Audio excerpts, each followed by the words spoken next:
Yo, this morning my son was humming dun dun dun dun dun dun dun dun dun dun. So we got in the car and I said, yo son, what was that you was humming earlier? I was like, you said dun dun dun dun dun. I said, do you know where that comes from? He goes, no, I saw it on a short on YouTube. This guy was, I don't care about what the short was. I said, let me play the song for you. I said, that is an old song. Let me play it. So I put on Bobby Caldwell. What you won't do for love. You tried everything, but you won't give up. So I had my son listening to it, and he's singing along, and he's bopping in the back, you know. And I said, you got to listen to all the instruments, you know. And then there's the other instrument that goes. I said, you got to listen to all the sounds. Everybody's got their part, because all of those different parts make the one sound, and together it's magic. And that song is a classic that will live on. I said, I was a child when this song came out. I said, they don't make music like this no more, son. I said, so you got to appreciate what was before. All this kids bop stuff y'all got now, it's not music. Bobby Caldwell, What You Won't Do for Love, that's real music. Yo, almost to 400 subscribers. Thank you, thank you, thank you, thank you, thank you. Let's go! Mi gente, he pensado invadir una casa en United States, ya que me enteré que existe una ley que dice que si una casa no está habitada, podemos expropiarla. Capichi, muchachos, aquí en United States también se aplica la de invasión de terreno. Y creo que ese será mi próximo negocio. Invadir casas abandonadas. Ya que me he... Good morning, everybody. It is Tuesday. On my way to the gym. And before I talk about what I want to talk about, I want to send prayers up to the cars that were on that Baltimore bridge, the Key Bridge, that collapsed early this morning from a cargo ship that claims the power went out. You know, it has to be investigated, so we don't know. We can't say the cause or whose fault or anything like that. Could have been an electrical error, who knows. Sometimes things just, I mean, everything I think is preventable, but we don't know the circumstances behind it. But there were cars on that bridge, and I just hope and pray for a miracle at this point. But let's just keep them all in our prayers, and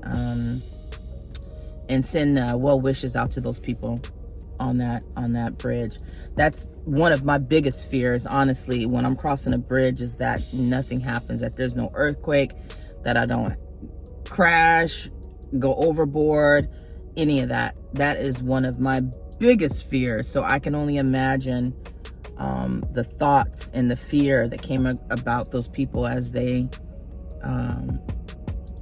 fell into the water. So prayers up to them.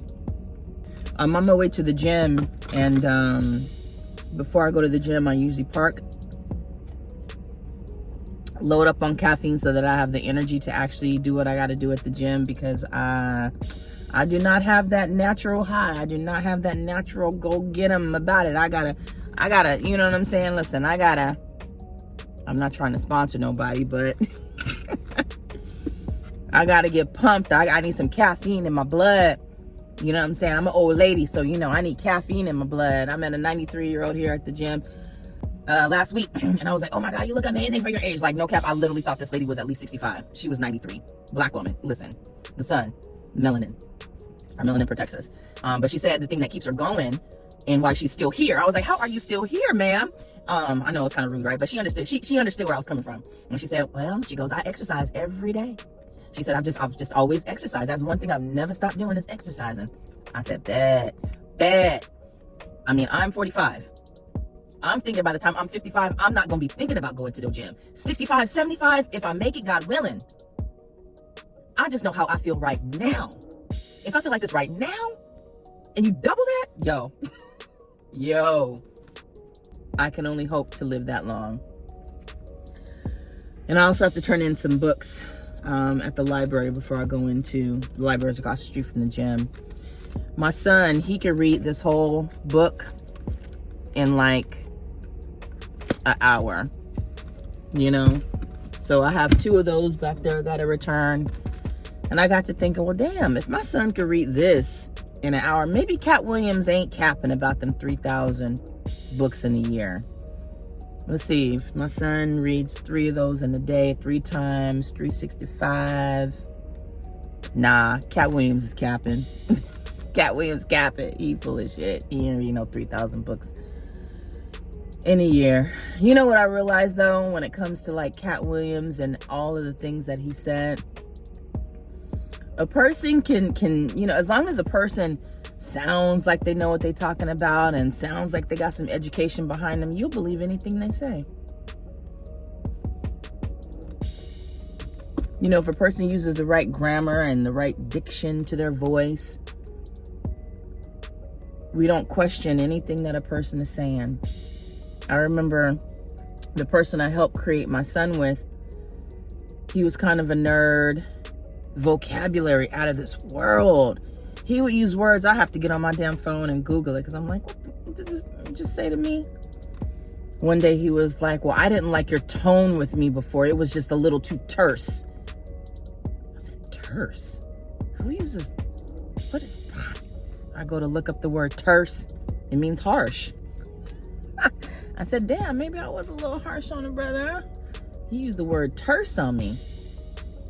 But one day he effed up. He was arguing with me about something that I knew in my heart of hearts was wrong.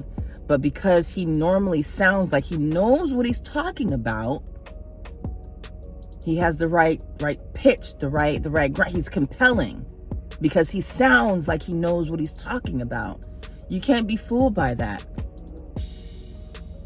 Once I was able to fact check him and show him the proof of what he said was wrong, after that, I ain't trust nothing he said. And I'm not a person that I'm in competition with my man. I'm not that type of person. If you tell me something and we cool and you ain't never lied to me before, what reason do I have to fact check you? You know what I'm saying?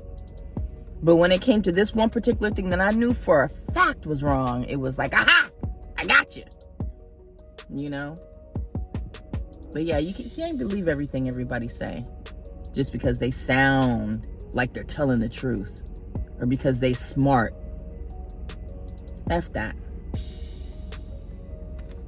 You know, everybody tuned into that Cat Williams interview and I watched most of it. I ain't gonna lie. I didn't plan to.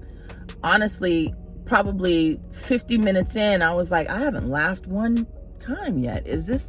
What kind of interview is this? Like, he's not telling no jokes. Like, what is this? You know, and then I realized it was just a gossip fest, you know. The one interview on Club Shay Shay that I really thoroughly enjoyed. I will never watch a full interview from beginning to end for anybody anymore just because I realized it's a waste of my time.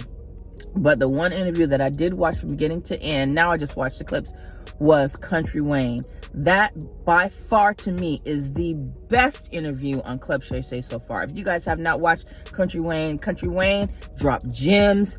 Country Wayne was telling you how to get out here and get it. And Country Wayne was just inspiring and motivating. Like when I watched it, I was like, woo, I could do that.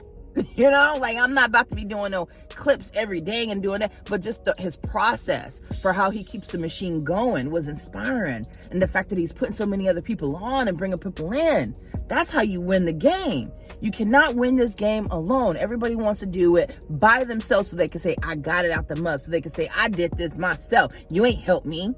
You know, I watch people on YouTube and other platforms and people will throw out suggestions. The person like, I don't want to hear don't because if I do it, then I already had that in my mind. Because if I make it big off of that, then you gonna come suing me. You know what I'm saying? Everybody's worried about somebody taking from them. They want to get it out the mud, which is why they can't. They've hit their ceiling because there's only so much that they can do alone. And yo, real talk though, I do okay. I'm able to provide for me and my son and I'm comfortable. But let a government shutdown happen, it's a wrap. I might lose one or two or all of my checks, just like that. And I'll be one of those people at the bottom, stealing and squatting just to survive. I'm gonna keep it real. It's tough out here for everybody. I can't go and get my nails done every 10 days like I used to. I can't go and get the braids that I want, every 4 months like I used to. I can't afford it. Every time I hit her up, the prices done gone up $25 or $50. And she talking about, that was how much I charged you last time. No, it's not. So guess what I did a couple months ago? I learned to braid my own hair. Because there are things that are more important than trying to look fly for you and you and you. The only opinion that matters on my life is the Most High's. I can't be worried about what everybody else thinks about me based on my outward appearance. Look at the character of me. But we're so consumed. We're so consumed with trying to look the part. I now know why God has limited my access to resources and funds. I know why. Because I couldn't handle it. God needs me to humble myself, lower that pride, lower that ego, in order to see the bigger picture. Too often, we get in positions of power, we come into a lot of resources, but we neglect everybody that's still down there waiting for us to pull them up.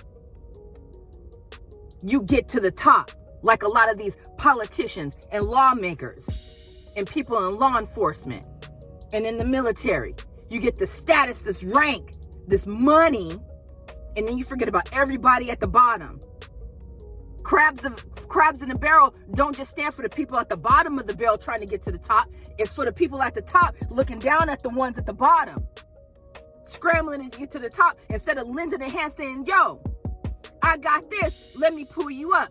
Yo, I'm in this position to make a difference, to make a change. Let me make a law that's going to help everybody so that you can get to where I'm at. But no, instead of that, they give us just enough to satisfy us. Just enough so that we could take a couple of trips and stun on you hoes on Instagram. Enough so that I could put my kid in private school. Enough so that I could buy that new Tesla. And I'm satisfied. I'm not worried about nobody else now. I want to keep what I got. That's a conservative. Self-conservative. Self-conservation. But we're not conservative as a community. We're not trying to conserve what we have as a community because we ain't got nothing. Because as soon as you get it, you want to spend it on things to make yourself look and feel good. God made us all on this planet so that we can be here for each other. We always talk about the sisterhood and the brotherhood and the village. Doesn't exist. It just doesn't exist. Sadly enough, it doesn't exist. I try my best to get along with people. I try my best to uplift and upbuild people that look like me.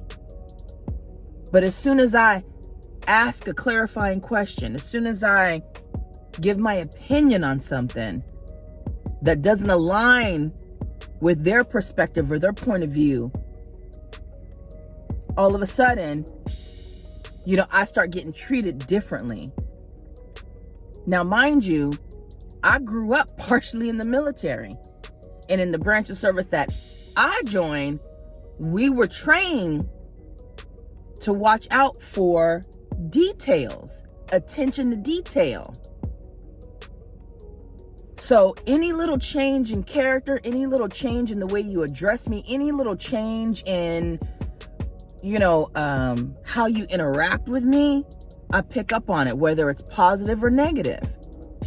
And I'm not a type of person where, okay, you offend me once, I'm out. No, I've gotten past that. I've grown up now. I'm able now to push through certain things, especially if there's a common goal, if there's an agenda. Like eventually, if we're trying to get to this bag, if we're trying to boost each other up, if we're trying to be there for each other, I can overlook a lot of things, you know, and put a lot of stuff to the side. But when it's consistent, disrespect, dismissiveness, I don't play that. Done are the days of people pleasing. Done are the days of me letting you slide just because I can't do it no more. I can't. I used to be. I can't. And I don't have to. I ain't got to. I'm there for who's there for me. Period. Period. I want to know what y'all think about these squatters killing that woman in New York. Very, very sad story. A woman comes to her New York apartment. I believe her mother used to live there. Mother died. She went to check on the property. 2 squatters in there. Immigrants. Migrants, if you will. Deleted her. She's no longer here because of these squatters. There's so many stories online about squatters taking over. I actually knew somebody who was squatting. I stayed in the home for a couple of days not knowing that they were in the midst of squatting. And to me, that is the most disrespectful thing you could do. Take somebody's property, something that they worked so hard for. I feel bad for a lot of landlords. I really want to get into real estate investing and doing all that with property. But there's a huge chance that could happen, you know, and it frightens me, honestly, especially me being a single woman. That type of thing frightens me. But the fact that our country actually has laws that protect thieves. This country has laws that literally protect those in the wrong. This country is full of shit. I feel like our government wants us to just get rid of each other. Just become savages. They're making it so easy for people to do wrong. Everything is up high. Everything. From gas to food to rental housing. You're housing migrants before you house the homeless vets. I'm trying to keep an open mind. I'm trying to keep an open mind when it comes to this politics thing. I'm not political savvy. Did not study political science. I took a couple of civics classes in high school. That's about it. And then I go off of what I see on TV. I go off of some of the things that I read about the branches of the military or branches of the branches of government. You know, I watch some commentary, things like that. And I go off of what's important to me, right? Education is always a big one. I feel like education should be a top priority, and that these teachers should be getting paid a decent amount of money so that they'll have an incentive to actually care to teach your children. I met a woman 2 weeks ago who was an 8th grade teacher at a black school, predominantly black school. She said most of her students, she has six rotations of kids that come through, right? 6 periods. She said 90% of her 8th graders read on a 3rd grade level. I said, ma'am, you a lie. I said, I know you lying. She said, I am not lying. She said, this is why I'm getting into this field of psychology, because I can't do it anymore. I said, well, what did the parents say? She said, they know. They know their kids can't read and they don't care. Parents want to fight you. So we just pass them along. I was like,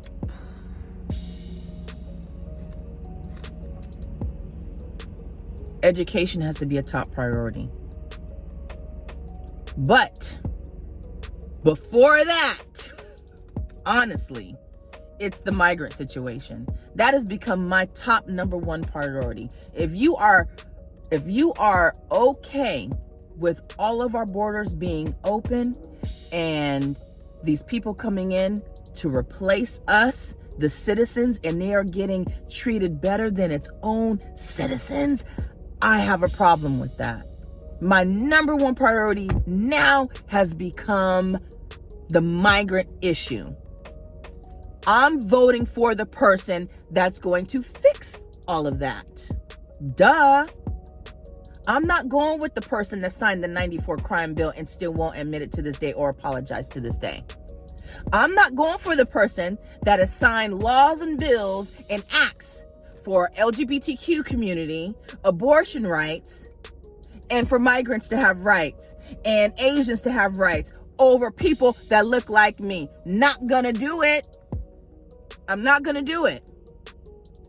So you can not like me, you can click off this channel, you can unsubscribe. I don't give a beep. I don't give a beep. I don't. Because what's right is right and what's wrong is wrong.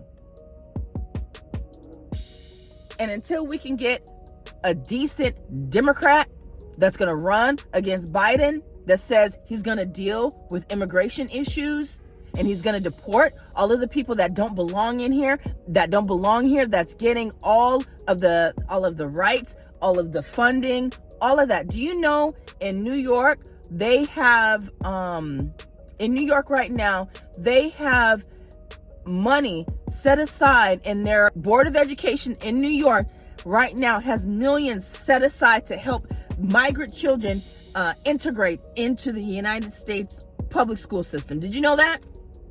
When we have schools in Baltimore right now that don't have heat or air, kids are getting suspended and expelled because they're cold in the classrooms and they want to wear their hood, but they can't. So they're getting in trouble because they want to stay warm. But guess what? They don't have funding to fix the heat in half of those buildings down there, in those old ass buildings in Baltimore. But they got millions for migrant children to integrate into our public school system. There's certain things that should outrage you as an American, especially as a Black American. We got to be able to unify. What's wrong with us? We so worried about who has more than the other. Oh, she got a little bit more than me. I don't like her. He think he better than everybody because he got his little degree. We got to put that aside for the greater good. Rich, poor, in the middle, we all need to be coming together. But at this point, I'm just bumping my gums. Well, we should all be on the same page. Anyways, y'all done got my blood pressure all riled up. I gotta go. My boy Joe calling me anyway.